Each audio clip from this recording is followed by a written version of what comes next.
Reggie here, your friendly neighborhood bodybuilder and comic book collector, and I want to welcome you to another one of my videos.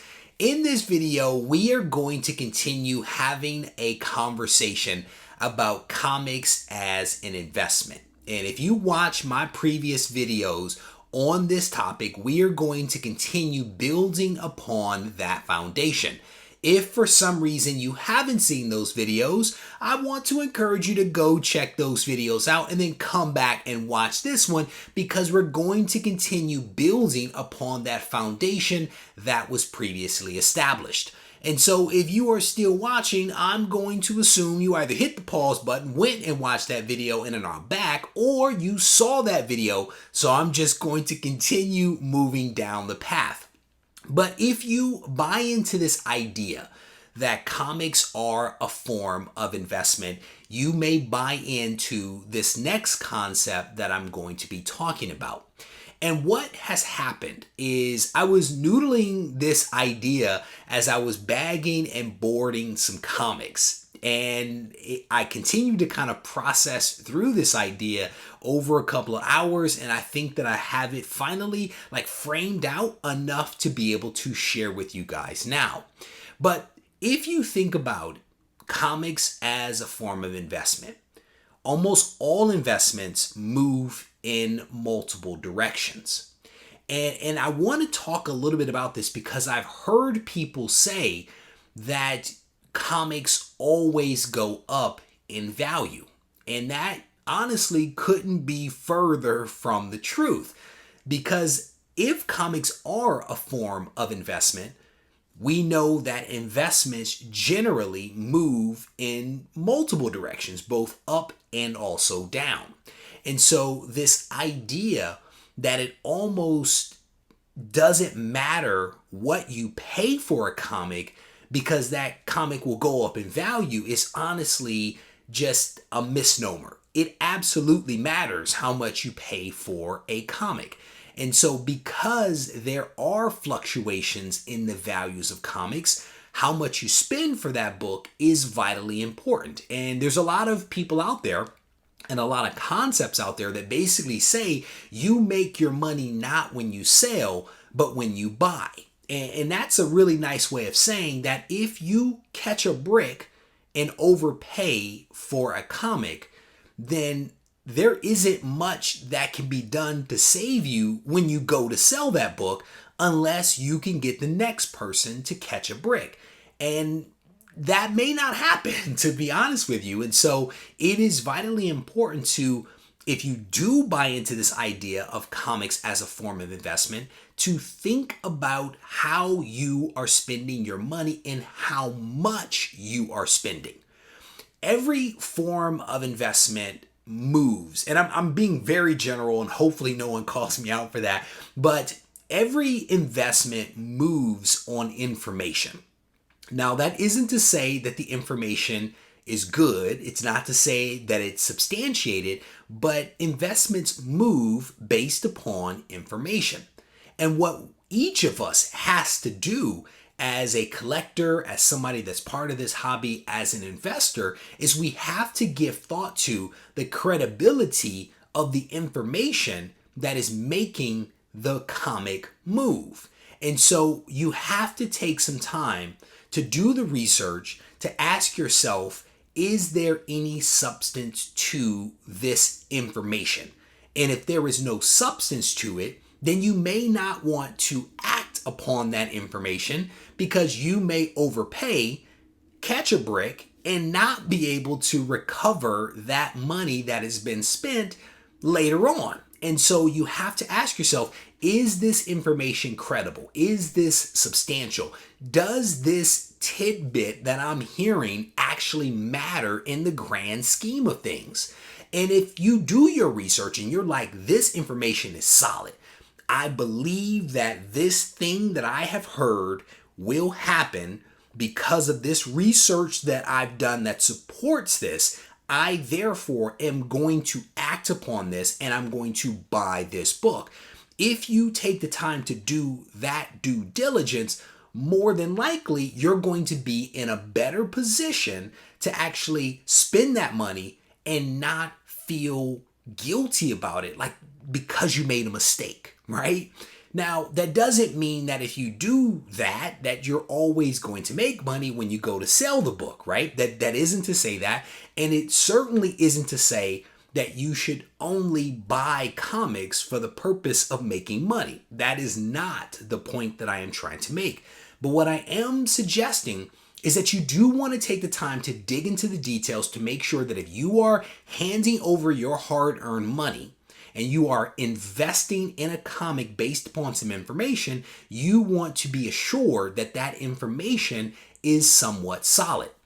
There are a lot of times where books will actually move on rumor, or they'll move on the fact that something has been optioned. And I am here to tell you that because something has been optioned does not mean that a movie or a TV show will ever be made. And there are countless examples of where properties have been optioned and have literally sat on the shelf for decades with nothing ever to come out of those things.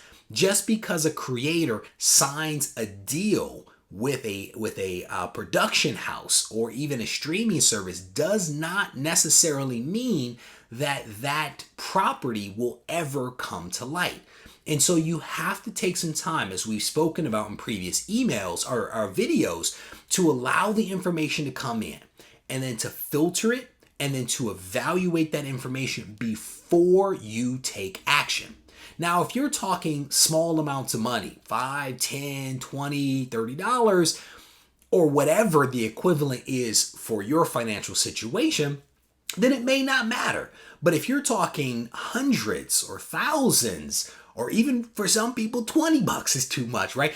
It depending upon where you are in life and your amount of disposable income, you are going to have to evaluate your tolerance level for when you choose to act versus when you don't actually choose to act. So to one of my earlier points, our hobby, this market, if you will, is dynamic. It moves up and it moves down. Sometimes it does both within a given day.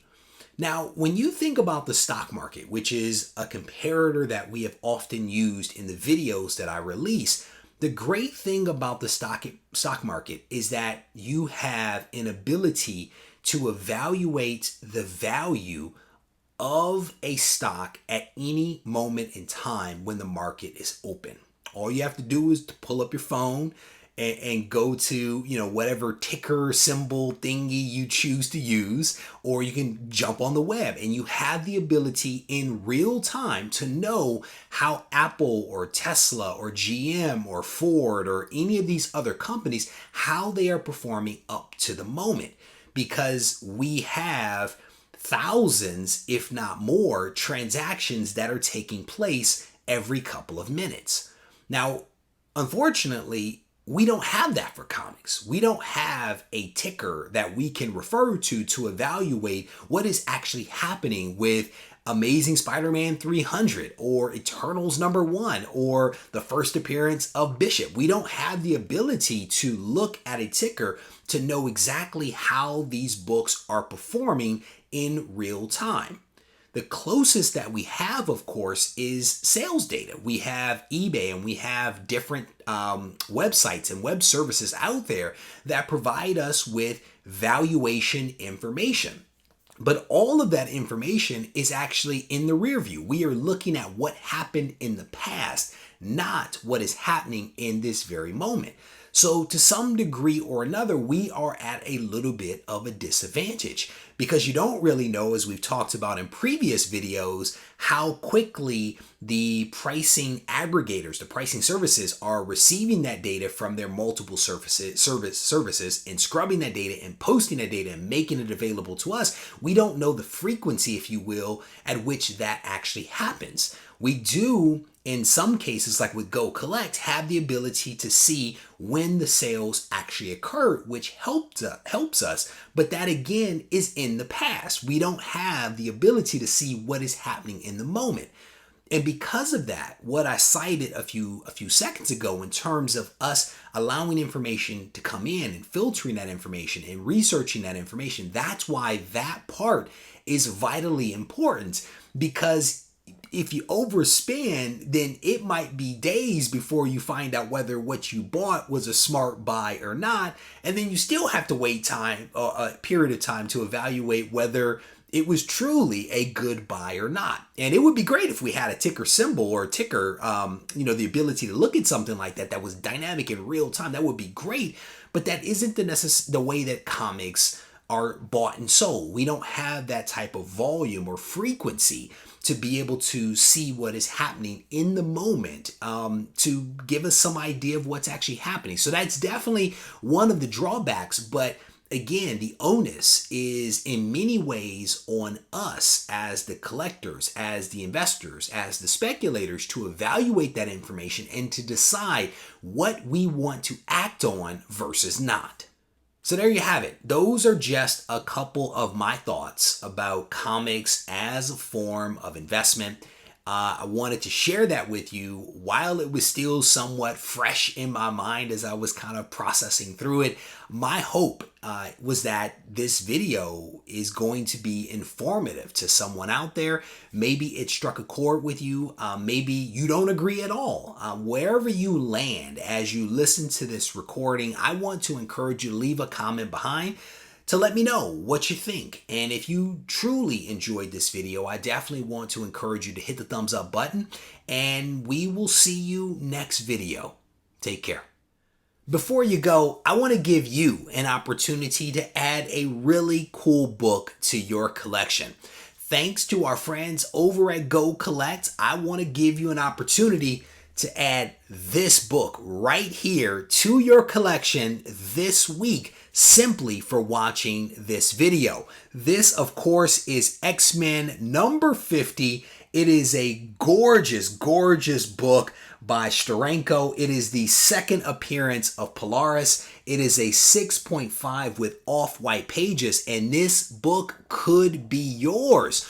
All you have to do is head over to the community tab, find the post where I'm talking about this book, click the link, go to MailChimp, plug in 3 pieces of information. 2 pieces are relevant to you, and one of them is a phrase that I'll give you in just a moment.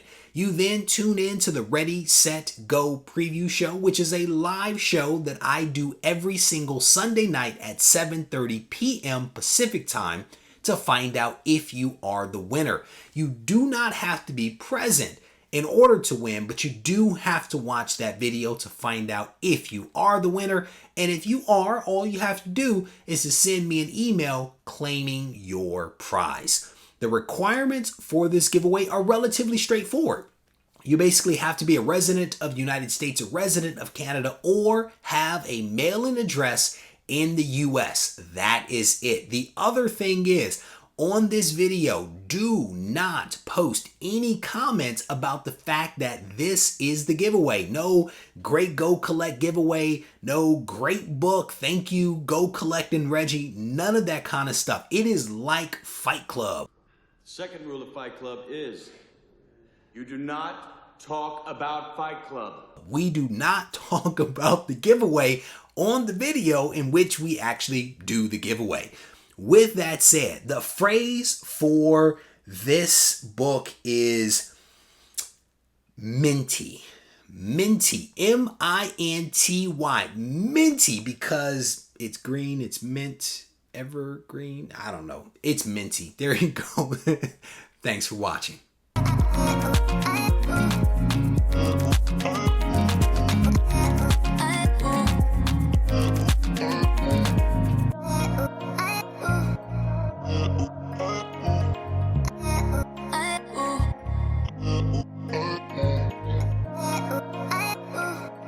Ooh.